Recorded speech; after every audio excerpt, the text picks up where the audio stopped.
found another Three Bears story. Can we read it? Yeah, sure. The Three Bears. Sort of. Written by... Yvonne Morrison.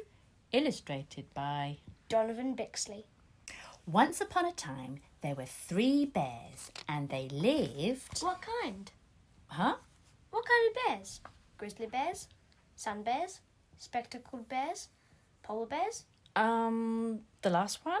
And they lived in the woods. Polar bears? They don't live in the woods. They live in the Arctic. Well, what lives in the woods? Grizzly bears or black bears?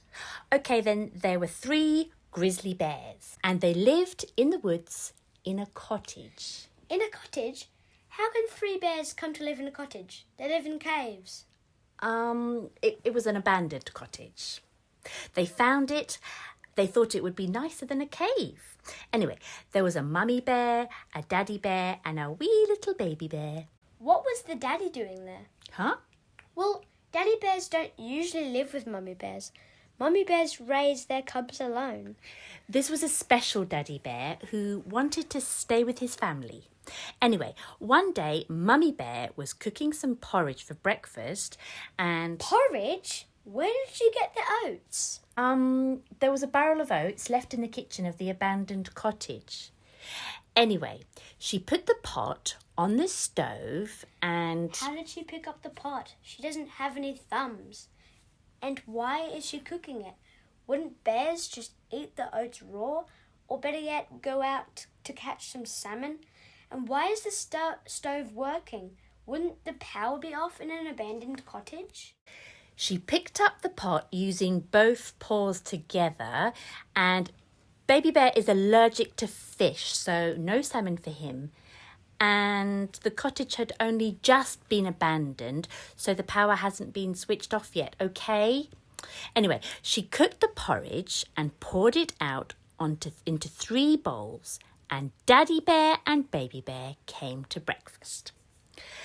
Daddy Bear tasted his porridge and it was too hot, so they decided to go out for a walk so it could cool down. Why didn't he just add some milk or blow on it? It didn't occur to him. He's a bear. Anyway, the 3 bears went out for a walk, and while they were gone, a little girl called Goldilocks came to the cottage, walked in and found the 3 bowls of porridge.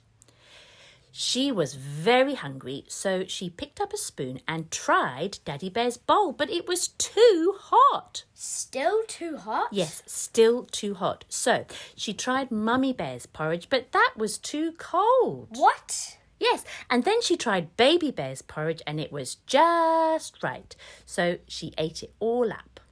Hang on a minute. Are you telling me that 3 bowls of porridge poured at exactly the same time can be too hot, too cold and just right? How does that work? Well, let me think. Okay, suppose Mummy's bowl was really shallow and wide, so there was a big surface area. It would cool down quickly. And maybe Daddy's bowl was narrow and deep, so the porridge stayed hot. And Baby's bowl was in the middle. That would work, right? Actually, it would. Go on. Phew. Okay. Goldilocks wanted to sit down, so she sat on Daddy Bear's chair, but it was too hard. Then she sat on Mummy Bear's chair, but it was too soft. So she sat on Baby Bear's chair, but it broke underneath her. What? Are you saying this chair could support the weight of a baby grizzly bear, probably about 60 kilos, but not the weight of a 30-kilogram girl? Come on. Well, Baby Bear was a really little baby. Anyway, Goldilocks then decided she wanted a nap. She went up the stairs and found a bedroom with 3 beds in it. She tried Daddy Bear's bed, but it was too hard. She tried Mummy Bear's bed, but it was too soft. Then she tried Baby Bear's bed, and it was just right. What about the smell? What smell? Well, I reckon if a bear had slept in a bed, it would be a bit pongy. Well, she didn't notice. She fell asleep. Anyway, the bears came back. Daddy Bear picked up his bowl and said, "Someone's been eating my porridge." In English? What? Did he say it in English? No, he said it in bear talk. It sounded like rah, rah, rah.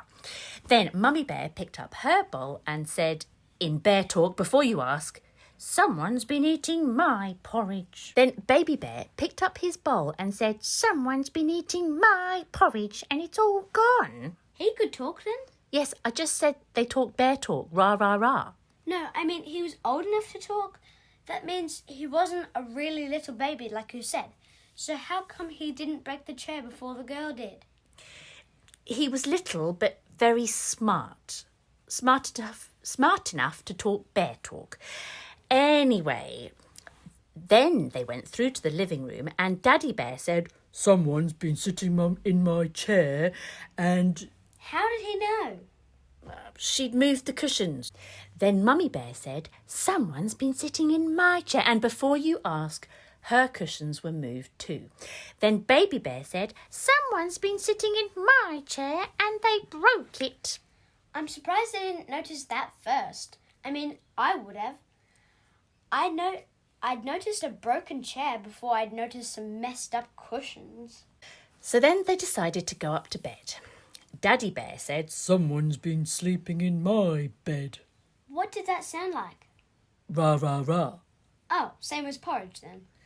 Then Mummy Bear said, someone's been sleeping in my bed. Did they not notice the little blonde girl? Shh, I'm getting to it. Anyway, then Baby Bear said, someone's been sleeping in my bed and she's still there. And he whipped off the covers. Goldilocks sat up and screamed. Then she jumped out of bed and ran down the stairs and out of the front door. Oh, that wasn't very clever. She should have backed away slowly. What did they do when they caught her? Well, she ran so fast they couldn't catch her. Yeah, right. Grizzly bears can run it up to 50 kilometres an hour. They would have caught her for sure. Well, they didn't. Anyway, that's the end of the story. Oh. Will you tell me another one? I'll think about it.